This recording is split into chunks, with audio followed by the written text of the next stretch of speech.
بسم الله الرحمن الرحیم. ګرانو محصلینو او محصلاتو، السلام علیکم ورحمت الله وبرکاتو. خدای وکړي چې تر دې نه تاسو د صحت په جامو کې پټ یاست او د دنیا د ټولو مصیبتونو څخه په امن کې یاست. نو د دې درس په ادامه نن زموږ 15م درس دی چې د سیاسي نظام یا د سیاسي اداراتو چې کوم ساختمان دی دغه مورد موږ بحث کو. Structure of political institutions.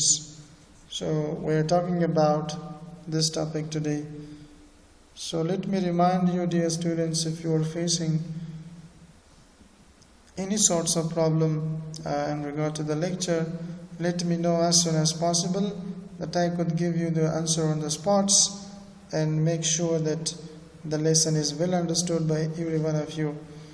So we're discussing about the structure of the political institutions.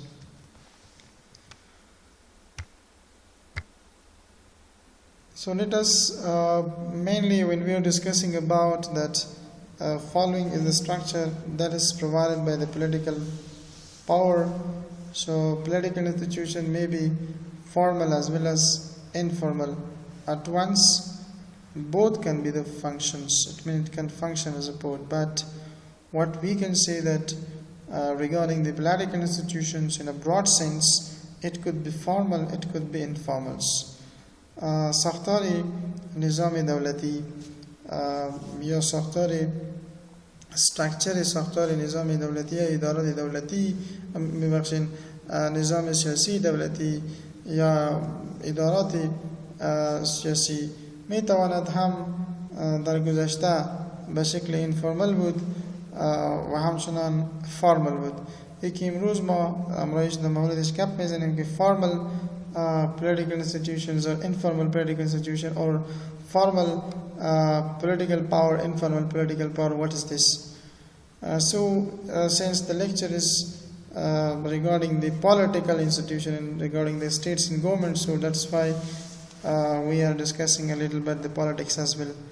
So being as a students of economics, at least we have to know what is political institutions, what structure does it have, and what each structure functions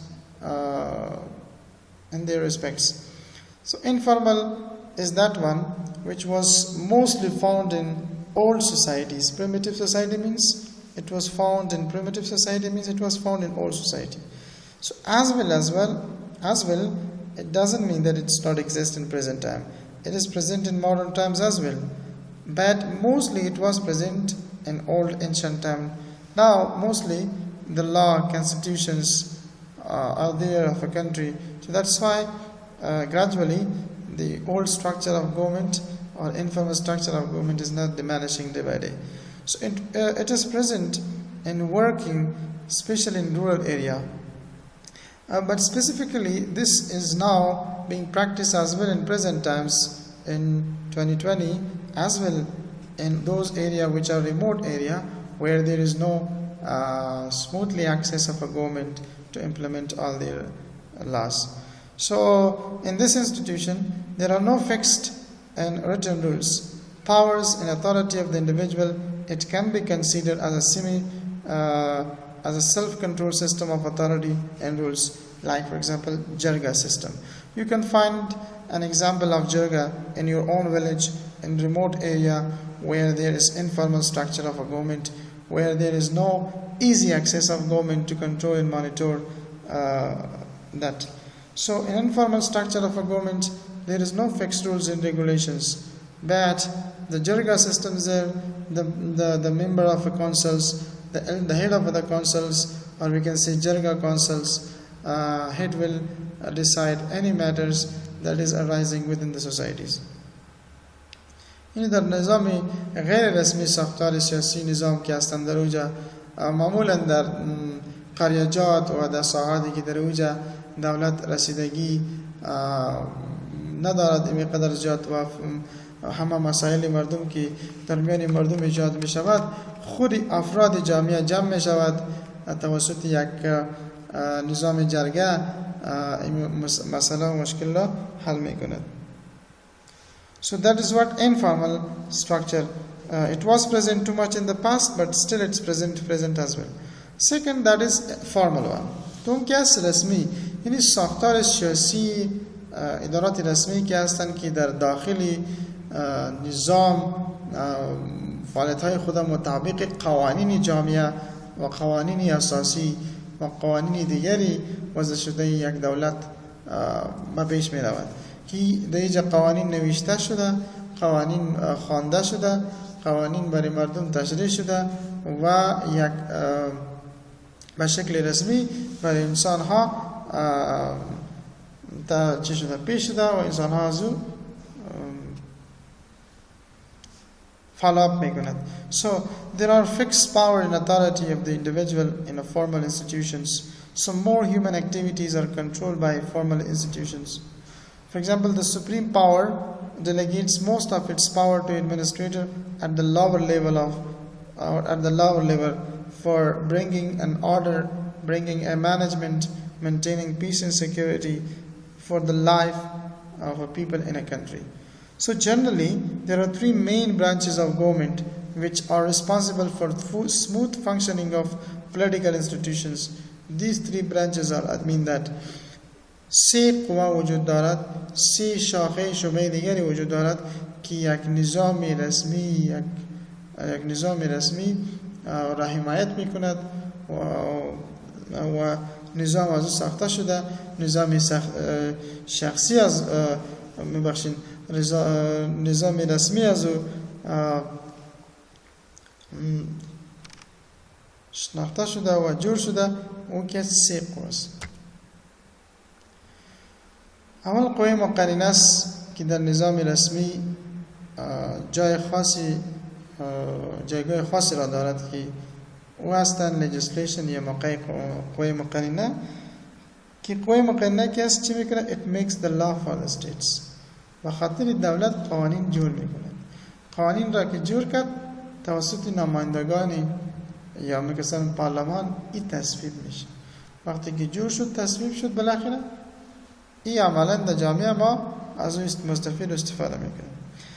بخش دومیش که از جدیوشری یا قوه قضاییه است. So it decide any conflict if it occurs, it means it defines law. So قوه قضاییه برای مردم تفسیر و تشریح میکند که مطابق قوانین شما مثلا مجازات بشین. چرا مجازات بشین؟ در قوانین آمده. این همون بخش قضایی هستند برای مردم قوانین را تشریح و تفسیر میکند و همچنان همه مشکلاتی که همه کشمکش هایی که پیدا شده او را حل فصل میکند. سیوم بخشی ساختار رسمی دولت که است formal political institutions یا formal structure of government, that is executive یا قوه اجرایی هستند. اجرات هستند. در اینجا قوه اجرا عملا اجرات صورت میگیره، قوه اجرا او را ما executive میگیم. So the implementation of law is the responsibility of this branch through police. So all the security officials are responsible to implement the executive power over the peoples in order to maintain peace and order in the society and bring a management in the life of people. So for the reason it is required that these three major powers, which is legislative power, judiciary powers and executive powers, are very much important for the maintaining of peace and security, bringing order in the life of the peoples.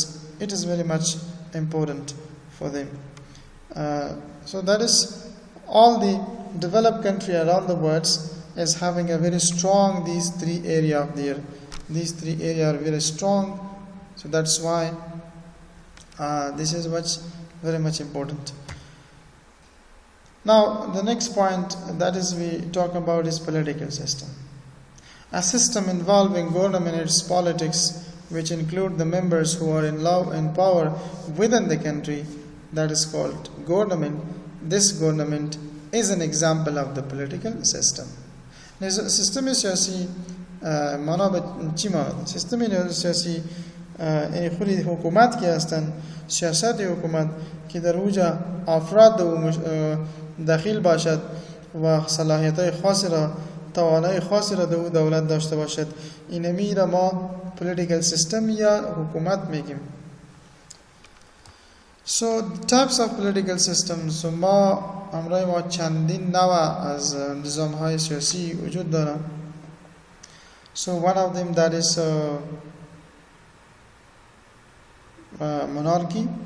So monarchy is a political system in power. Power resides in a single family family that the rulers that rules from one generation to the next generation. So the power that the family enjoy is traditional authority. Now monarchy is a type of political systems in which all the powers are in the hands of a single family members. In that single family members is having the rules that is ruling the family member from one generation to the next. It goes beyond the present times. So that is called monarchy. یعنی نظام سیاسی monarchy که ما برشان شاهی میگیم طوری هستند که یک فرد در کل فامیل که هستند او مهمترین شخص می باشد در فامیل و او چی که خواست همون کارهای خود را انجام میده، یعنی کل قدرت و صلاحیت در دست یک نفر باشه. این ما monarchy میگیم. Next is democracy که آزادی است، جمهوریت است. هر کس میخواهد خود را کاندید بکند، هر کس میخواهد خود را وزیر بسازد یا اظهارات خود را نظر بکند. آزادی است and democracy. This is type of society is called democratic society. So democracy is the type of political system that gives power to the people as a whole. یعنی قدرت برای مردم میده به شکل کلی. So this type of government with which we are most familiar is democracy.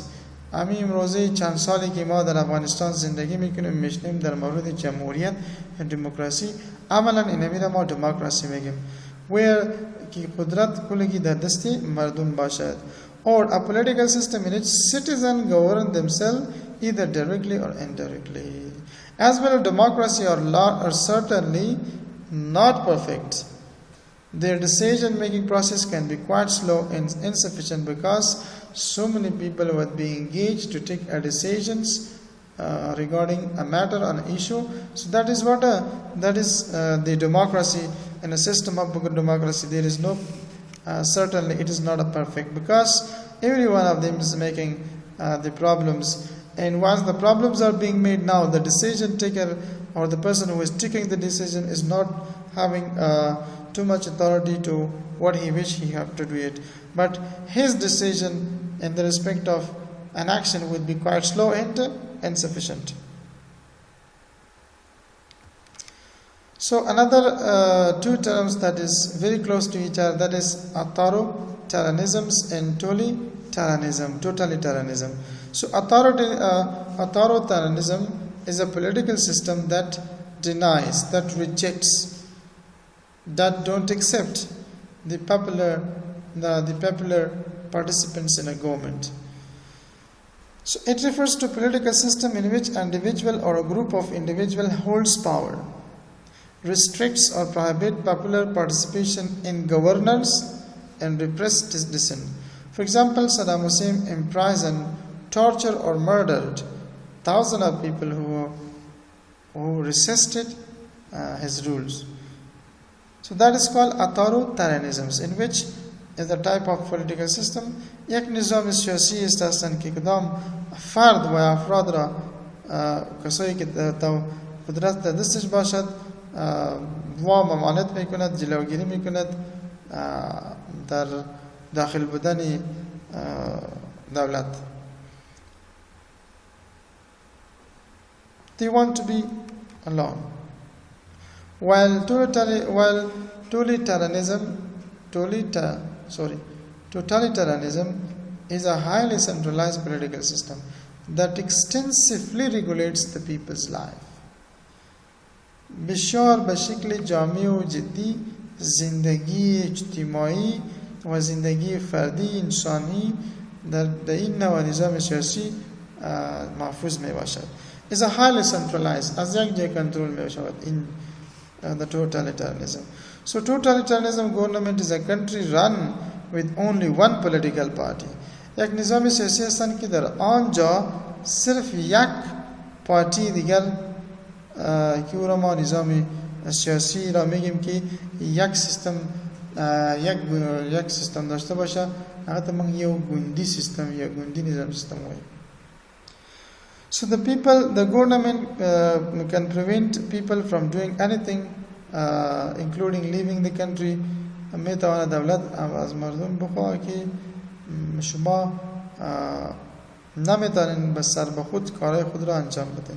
So it is most intensely controlled political form. For example, the governments of former Soviet Union did not permit ordinary citizen to own telephones. So it is most intensely controls political form.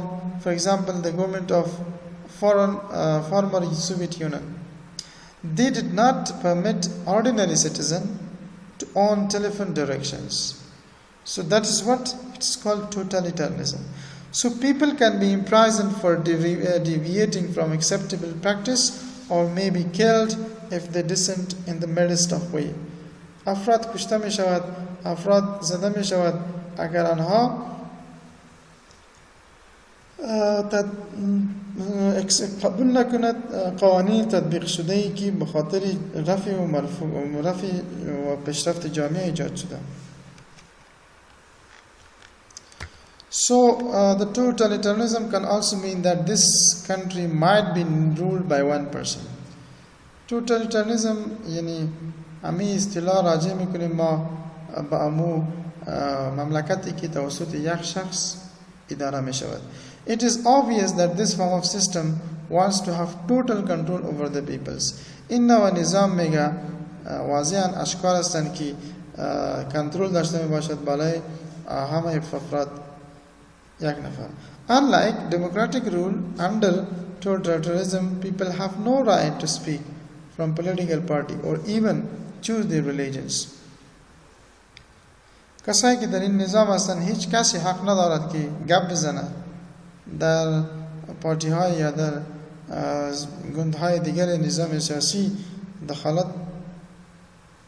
دخالت داشته باشه، دخیل باشه یا همچنان جور کنه، یک نظام سیاسی جور کنه، بخاطر که دیگه دست کنترل دست یک نفر است. هیچ کس کاری اضافی انجام داده نمیتونه. Or even the people may not be able to choose their religions. That much they are sensitive in regard to the COVID-19. In regard to the, as it is, many of the countries are being controlled by a single leader, like for example the North Korea, Kim Jong-un, who is being presiding their country very much intensively from their own one power centralized center. So people decision are people decision, and government decision is government decision. Like look at here in Afghanistan. So mostly the control is not over one particular people, because during this pandemic of the COVID-19, some people are who are very high official people, high profile people, they still do go anywhere because they are not being properly controlled from a central units. So political revolutions انقلاب سیاسی به خاطر وقت ضرورت به این باشد که یک انقلاب سیاسی بیاید تا که نظام‌های موجود به شکل درست فعالیت خود انجام نده، مسئولیت‌های خود را نشناسد، صرف وقتی کنه. در اینجا ما به یک انقلاب سیاسی ضرورت داریم. So that is called political revolutions. So is the overthrow of one political system in order to establish another. Political revolution یعنی از بین بردن یک نظام سیاسی در بجای دیگر نظام سیاسی آوردن. So another term that is being used in mostly in political institutions is terrorism. So terrorism refers to the act of violence or the threats of such violence used as a political strategy by an individual or groups. The use of violence or the threats of violence to produce fear in order to attain political objective is called terrorism. Now, totalitarianism restricts and what people thinks and their wants. There can only be one political party under the country. Monarchy and dictatorships are synonymous in totalitarianism. While monarchy and dictatorships are a bit synonymous, it means that they are not too much close to each other, but there is a slight difference. So this is what today we are discussing about. Wish you all the best. Till then, Allah Hafiz. Have a great times. Thank you very much for your time and attentions.